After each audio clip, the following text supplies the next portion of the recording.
Welcome back to the Football Show. Not just Aston Villa's trip to Paris Saint-Germain, the Champions League tonight. Barcelona hosting last season's perhaps surprise finalist, Borussia Dortmund. Dougie and Peter still with me.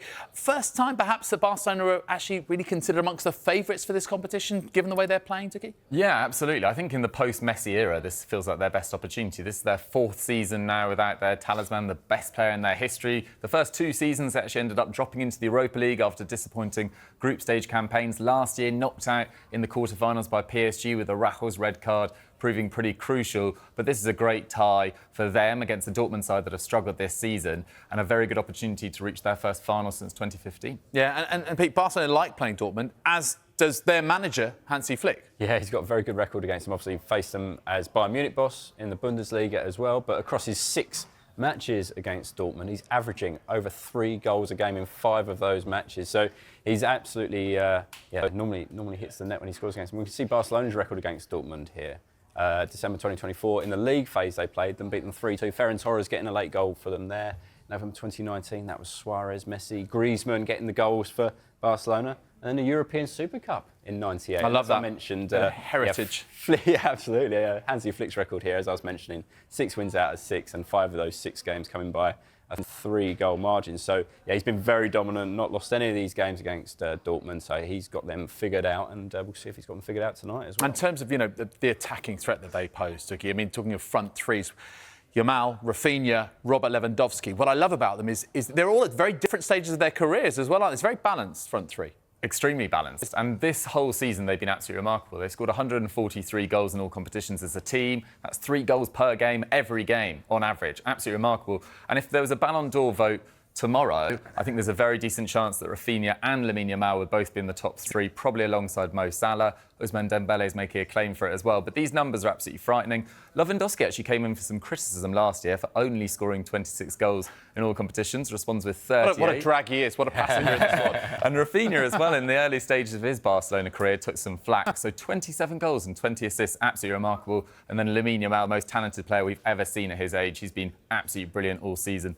What a potential front three, well, what a definite existing front three, and what a potential future they've got as a trio as well. Yeah.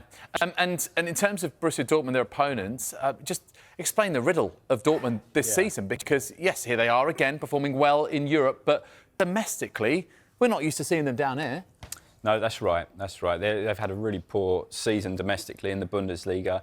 They did beat Freiburg and Mainz in their last couple of games, so there's signs that maybe things are looking up for them under Niko Kovac, their 3rd manager of the season. Of course, they dispensed with Edin Terzic after the Champions League final defeat to Real Madrid last season. But yeah, in the Champions League, again, it's been a little bit of a mixed pitch. They started on fire. They scored 3 against Club Brugge, 7 against Celtic, but then they were hammered by Real Madrid.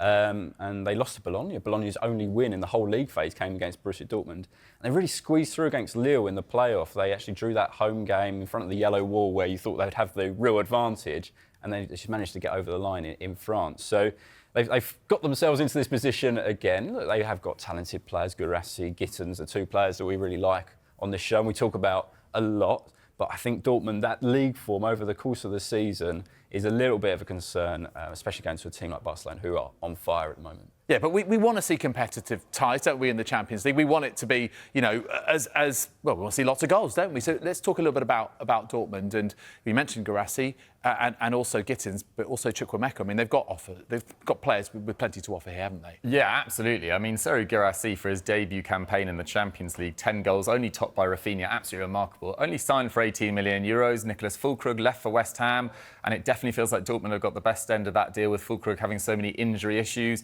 Gittins is only 20.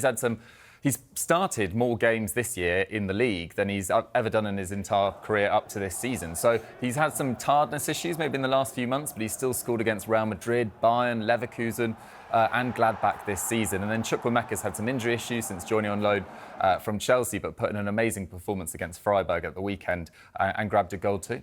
OK, all right, well, we'll keep an eye on this one, as well as PSG against Aston Villa tonight. On the way next,